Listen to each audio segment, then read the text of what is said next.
Today is the 6th of November and it's time for yet another not particularly interesting, very vague and probably quite boring vlog.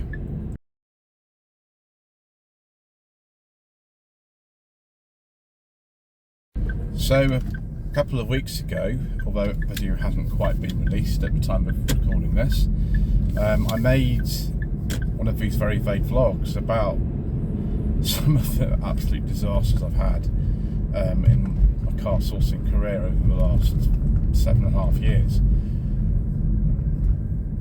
In this video I want to discuss something entirely different, but possibly related, which is actually some of the worst cars I've ever owned. In fact, one of them in particular was really bad. We've already talked in a previous episode about the old 1980 Triumph Dolomite that I owned many years ago now. I was in my early 20s when I had that.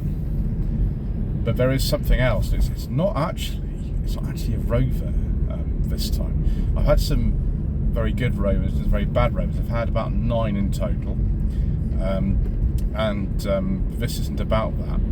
So when my now lady wife and I got together, which was about 2016, eventually what I did was I got rid of one of my Rovers. It was a 1996 216 SLI automatic and an R8 actually. It's a very late 5-door R8, late registration, and it had quite a few things wrong with it. So I thought maybe it's better for us to get a different car, because my lady wife didn't actually have a driving licence at the time.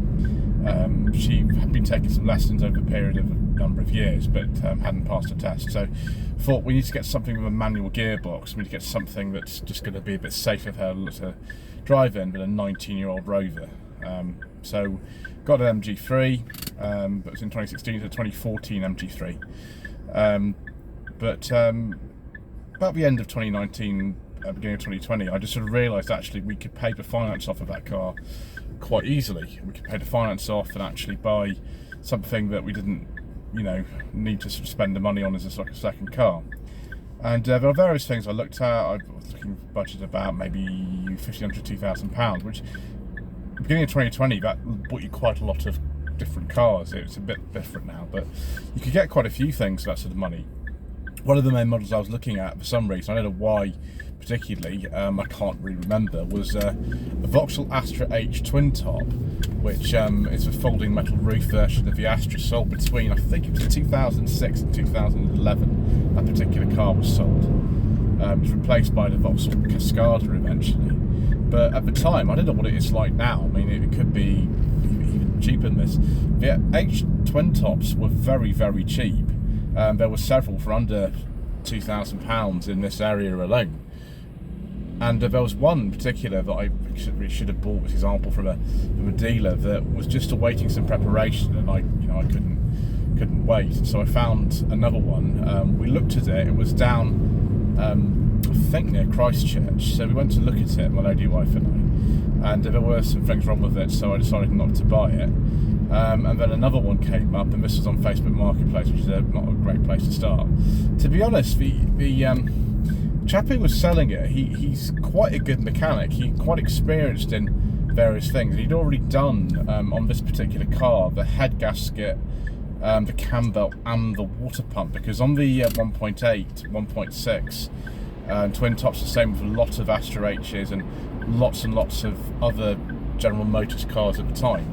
If you don't have the cam belt done and the tensioner, because a water pump actually acts as a tensioner with this Family 1 engine, it's in the 1.6, 1.8, then you can have a head gasket blow, which is not fun. So the car had it done, and the cam belt had been done, and I think I paid £1,400 for it.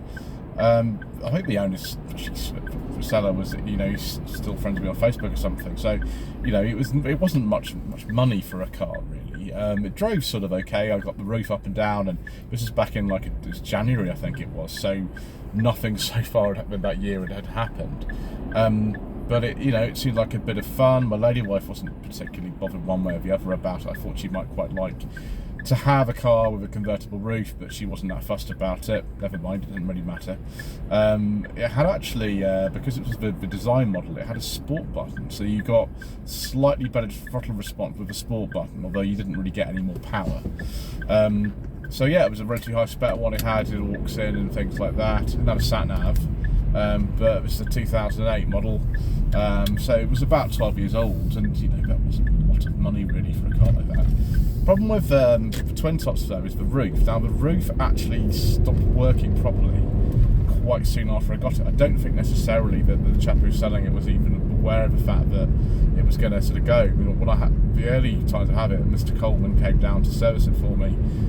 We changed the oil and things like that, just some sort of things, and he said that these brakes at the back might need doing. The exhaust is, you could possibly replace it, or you just hit it with a hammer and just deal with the baffles in it, which he did. He just hit it with a hammer. Also, it had interesting modification. It actually had the catalytic converter on the manifold removed, which I think is an MOT failure or something, but someone had put this Tubular Sports manifold on it. It sounded really good. I don't think it gave the car that much more power, but it sounded great. It was just a standard exhaust on the back.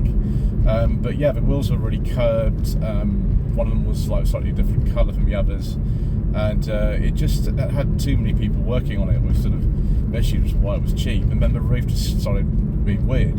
There are two things that could go wrong with the sort of electronic switches on it. One is the roof and one is the boot lid, and the boot lid also just stopped closing properly, so I had to get that sort of sorted. Fortunately, the chap who sold it to me, I took it back actually, which is very unusual for a private seller, and he did actually kind of, you know, I think reset the roof, and he made the boot, and Mr. Coleman managed to sort of fix for me as well, although he said I wouldn't keep this car too long.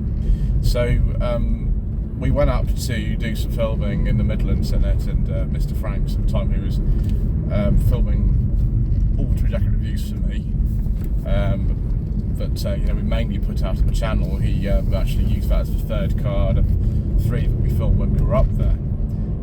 This is February 2020, and you know, so the review of it is up there. We had to make it quite a hurry because that was a last minute substitution for another Vauxhall, funnily enough, that had broken down, so there's footage of me just driving Mr. Franks to the station in there. But yeah, it was kind of fun. The suspension was a little bit firmer than I'd ideally would have liked, and the rear visibility in those is quite poor. Also, they're not very spacious in the back, and parking sensors are basically a must for them, but the roof just kept kind of just not working, and actually we just thought it's just not worth putting the money into this, because I don't think now they're worth a lot of money particularly. They're sort of fun, but when the roof starts to malfunction, you kind of had it. And then we also had a problem with the thermostat housing, which also went wrong as well. It's not particularly difficult to sort that out, but someone at General Motors thought it was a great idea to put the ABS pump very, very near to where the thermostat housing and the coolant expansion tank are located. So you can imagine what might happen in that. That's not the best idea. So we sorted that out. It was a little bit expensive, but there we go, never mind. Then we had something happen in the world where everything changed, and we had 3 cars at the time. I had the Seat Toledo, that was the first car on my channel. I had a 1991 Rover 216XLI automatic, another R8. I've had quite a few of those, which I bought for the second Santa Pod Challenge, that never happened. And then we had the Astra. The Astra was sort of the least practical of a lot in a way. My lady wife really enjoyed driving the 1991 Rover 216 with automatic as well, so she just liked visibility. We don't pay, I think if I paid $450 for that car, with the Astra a little bit more, and it just kept having these problems. And you know, eventually I just sold it with the roof just not functioning. So the roof doesn't work properly. That's how it is. So I made a little loss on it. We did get rid of it and sort of cleared out some space for, you know, other things. We didn't really need all these cars at the time anyway. You know, moved Rover on as well. So you know, we kind of shuffled things around, and then I bought the 45 V6. But it just wasn't a great example in the sense it's just been sort of messed around with by too many people, and fundamentally they're sort of alright, those cars. I mean, standard Astra H is obviously better if you don't have a problem with the roof, although, you know, you don't get the sort of the experience of having wind in the hair, you don't get the sort of look of the car. But this is the problem with a lot of these kind of older sort of coupe convertible things, is that that's the biggest thing that goes wrong. It's the most expensive thing that goes wrong. The value of them, particularly this one's it's a Vauxhall, it just falls through the floor. So it's a sort of cautionary tale, really, just sort of buying really cheap cars because you kind of feel like it isn't necessarily the best thing to do. But I think you already knew that, didn't you? Anyway, thank you ever so much indeed once again for watching. Please don't forget to subscribe to the channel, like this video in the comment below, and we shall see you again soon for some more very vague and probably not particularly interesting musing.